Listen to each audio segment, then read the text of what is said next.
Gbajúmọ̀ olórin Fújì ni Wasiu Ayinde K1 The Ultimate ti sọ̀rọ̀ lórí ohun tí arábìnrin kan sọ pé kò gba ọmọ lọ́wọ́ òun, èyí tí ọmọ náà ti pé ọdún 13 báyìí. Ní ìfèròwérò tí wọ́n ṣe fárábìnrin náà, lobìnrin náà ti sọ pé òun àti K1 ti fẹ́ra fún ọdún 7 kó tó di pé òun lóyún, tóun sì fi oyún náà bímọ tó ń jẹ́ Azeezat. Gẹ́gẹ́ bí arábìnrin náà ṣe sọ, K1 kọ oyún náà sí òun lọ́rùn, ó ní kóun lọ yọ oyún, tóun á sì rán èèyàn sí òun láti fún òun lówó láti fi yọ oyún náà. Nígbà tí wọ́n béèrè lọ́wọ́ arábìnrin tó pa rẹ̀ ní Ogechi wípé ṣó dá a lójú pé ọkùnrin olórin Fújì nì ló fún lóyún, ó ní bẹ́ẹ̀ ni, ó dá òun lójú wípé K1 ló lọ́mọ.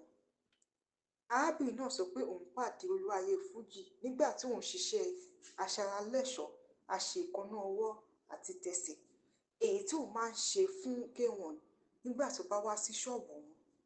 Ṣùgbọ́n lẹ́yìn ìgbà náà ló jẹ́ pé òun máa ń lọ sílé rẹ̀ láti lọ bá a ṣe ìkánná kó tó di pé ọ̀rọ̀ ìfẹ́ ọwọ́ àárín àwọn méjèèjì. Arábìnrin náà tẹ̀síwájú náà rẹ̀ wípé nígbà tí ọmọ òun pé ọdún kan, òun lọ bá ọba aláyé kan tó sì bá K1 sọ̀rọ̀ lórí ẹ̀rọ ayélujára, tó sì bá K1 sọ̀rọ̀ lórí ẹ̀rọ ìbánisọ̀rọ̀.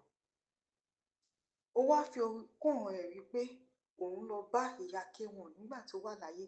Nígbà tí ó rí ọmọ náà tó jọ ọ́, ìyá náà sọ pé mo sì wà láyé, mo wá bí ara mi. K1 ti fèsì sọ́rọ̀ náà o. Ó ti sọ̀rọ̀ lórí awuyewuye tí ó lọ lórí ẹ̀rọ ayélujára nípa ọmọ tí wọ́n ní ó kọ̀ láti gbà. K1 ti sọ pé oyún tóun bá fún èèyàn báyìí, ó ní ẹni tóun bá fún lóyún, oyún sàárà ni. Kí lẹ̀yin rí sọ sí ohun tí olúwayé Fújì sọ yìí? Ẹ jẹ́ ká mọ̀ ní abala àríwísí comment section.